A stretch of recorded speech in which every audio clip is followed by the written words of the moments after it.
संजू सैमसन और तिलक वर्मा माडरे हाथ टेकीदेला south Africa जहाँफल Bharat विजय लाभ करा अंतिम टी20 मैच रे सेटा भी साउथ अफ्रिका विपक्ष में साउथ अफ्रिका माटी तो 3-1 सीरीज पोछिला भारत। अंतिम और निर्णायक टी20 मैच रे अधिनायक सूर्यकुमार यादव टॉस जीति बैटिंग निष्पत्ति नेले। एही मैच रे प्रथम माड आरंभ करिले अभिषेक शर्मा जे कि ओपनिंग रे आसी 18 बॉल 36 रन करिले। भारत 6 ओवर 73 रन पहुंचीगला। प्रथम विकेट तो गला अभिषेक शर्मा रूपरे तापर असली खेल आरंभ है। तिलक वर्मा और संजू सैमसन खुंट गाड़ी रहीगले। आरंभ है छक्का चौकार वर्षा। संजू सैमसन निजर 50 रन भी संपूर्ण करिले मात्र 28 बॉल। संजू सैमसन गोटे एमती छक्का मारिले जे स्टाडियम रे बसिथिबा जड़े दर्शक महिला गाल बॉल बाजिला आ बॉल बाजी गाल फाटिला। से महिला कांदी कांदी उबुटुबु। संजू सैमसन यह देखि फैन को क्षमा प्रार्थना करिले एई ग्राउंड मझिरु। अन्यपटे तिलक वर्मा भी छक्का चौका वर्षा करिले। 10 ओवर भारत 121 रन कर सारिथिला। गोटे विकेट जाइथिला। गत 2 मैच रे बिना खाता खोली आउट होते संजू सैमसन। एही मैच रे सब हिसाब किताब करिले संजू। इतिहास रचिबा उपरे थिले संजू सैमसन और तिलक वर्मा।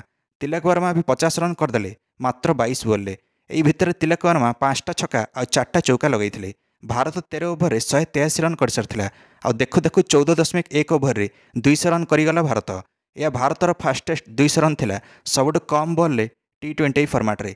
आगामी 6 बॉल भितर तिलक वर्मा और संजू सैमसन 150तम पार्टनरशिप करदेले मात्र 64 ball. Sanju Samson 46 ball 92 run कर सारिथिले और तिलक वर्मा 31 बॉल 81 रन। संजू सैमसन मारिदेले शतक मात्र 51 ball. Dugout captain Suryakumar Yadav यह देखिकी खुशी रे झुमिले संजू सैमसन को शतक देखी। संजू सैमसन एकमात्र खेली बनिले जे गोटे कैलेंडर वर्ष में 3टा शतक लगेबारे सक्षम हेले टी20 फॉर्मेट रे।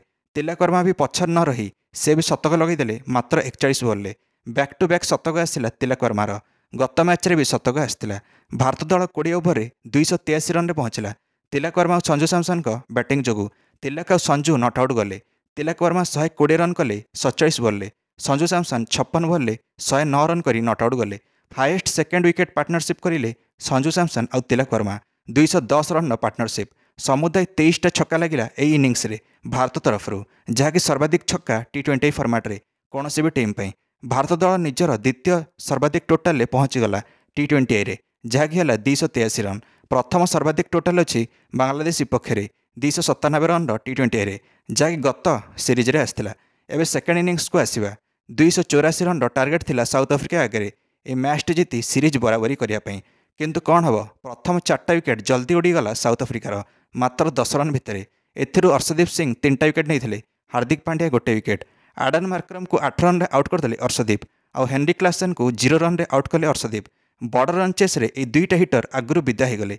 डेविड मिलर और टिस्टन स्टब्स किछि डेरी जाए त्रिष्टिले किंतु रन रेट बढ़ी चलता।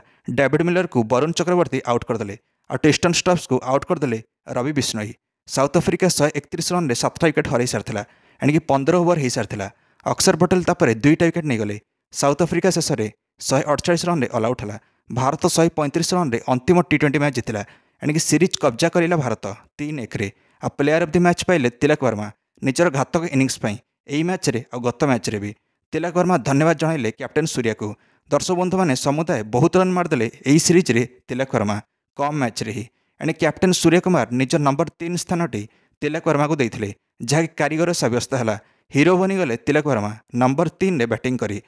अंतिम टी20 सीरीज भारत जीतिला 2024 2024 रे आमे समुदाय 26टा मैच खेली एणिकी 24टारे विजय लाभ करछे टी20 रे। रोहित शर्मा और विराट कोहली टी20 रु अवसर नेले। संजू सैमसन और तिलक वर्मा यांको जगार आसिले। तो कौन लगुच संजू सैमसन और तिलक वर्मा एमती घातक इनिंग्स आगू भी जारी रखी भारत को जिताई पारे ना नहीं। निश्चित मंतव्य कमेंट दे वीडियो को लाइक और चैनल को सब्सक्राइब करदे समस्त क्रिकेट अपडेट्स। धन्यवाद।